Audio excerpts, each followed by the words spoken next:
बांग्लादेश में मोहम्मद यूनुस के आने के बाद हालात सुधरेंगे ऐसी उम्मीद वहां के लोग कर रहे थे, लेकिन अब तो देश के राष्ट्रपति खुद जिस तरह से उन पर आरोप लगा रहे हैं वो साफ दिखाता है कि ढाका के पावर सेंटर में सब कुछ गड़बड़ चल रहा है। यूनुस की नीतियां, उनके फैसले, उनका भारत विरोधी रुख, पाकिस्तान के साथ उनकी नजदीकियां, ये सब कुछ बांग्लादेश को और पीछे धकेलने का काम कर रहा है। और अब तो बांग्लादेश के राष्ट्रपति मोहम्मद शहाबुद्दीन ने भी कई गंभीर आरोप लगाए। बांग्लादेश के राष्ट्रपति मोहम्मद शहाबुद्दीन ने रॉयटर्स को दिए गए एक इंटरव्यू में कहा कि वो फरवरी में होने वाले चुनाव के बाद पद छोड़ना चाहते हैं क्योंकि उन्हें यूनुस एंड कंपनी ने अपमानित कर दिया। सोचिए, देश का राष्ट्रपति अगर ये कह रहा कि उसके साथ इस तरह की हरकत की जा रही तो सोचिए उस देश में हालात किस कदर होंगे।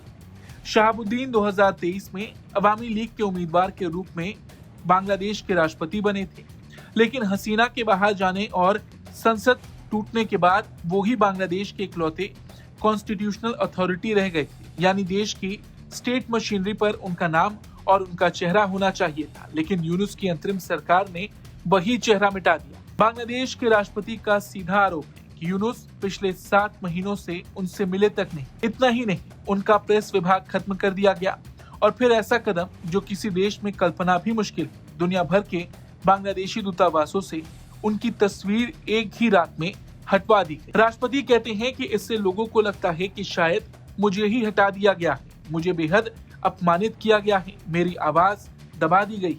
तो देखिए, इसका जवाब बहुत साफ। यूनुस सिर्फ सत्ता संभालने नहीं आए, वो सत्ता पर काबू करने आए हैं। और राष्ट्रपति का ये बयान इस बात का सबसे बड़ा सबूत है कि बांग्लादेश में ट्रांजिशन गवर्नमेंट के नाम पर एक ऐसी राजनीति चल रही है जो देश में स्थिरता लाने की जगह और हलचल पैदा कर रही है। और कहीं ना कहीं बांग्लादेश के राष्ट्रपति मोहम्मद शहाबुद्दीन का शेख हसीना के साथ जुड़ाव आज ये हालात पैदा कर रहा है।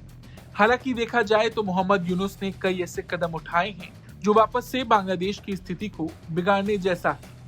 भारत जैसे देश से मोहम्मद यूनुस ने लगातार संबंध खराब किए हैं। पहले दिन से भारत विरोधी रुख कहीं ना कहीं दोनों देशों के बीच रिश्तों को बिगाड़ने का काम कर रहा है। वही बांग्लादेश की जनता आज भी भारत को अपना सबसे बड़ा सहयोगी मानती है। तो ये कुछ ऐसे फैसले हैं जो दिखाता है कि बांग्लादेश में कैसे चीजें बदलती जा रही हैं। और अब तो बांग्लादेश के राष्ट्रपति ने ही यूनुस पर इतना गंभीर आरोप लगा दिया है। इससे ये बात समझ में आती है कि यहाँ पर यूनुस सत्ता पर काबू करना चाहते हैं। हालांकि यूनुस ने अभी तक इस पर कोई जवाब नहीं दिया, लेकिन इतना तय है कि बांग्लादेश के भीतर एक बड़ा पावर स्ट्रगल चल रहा है। इस खबर पर आपका क्या कुछ कहना है, कमेंट करके जरूर बताएं। ब्यूरो रिपोर्ट, भारत तक।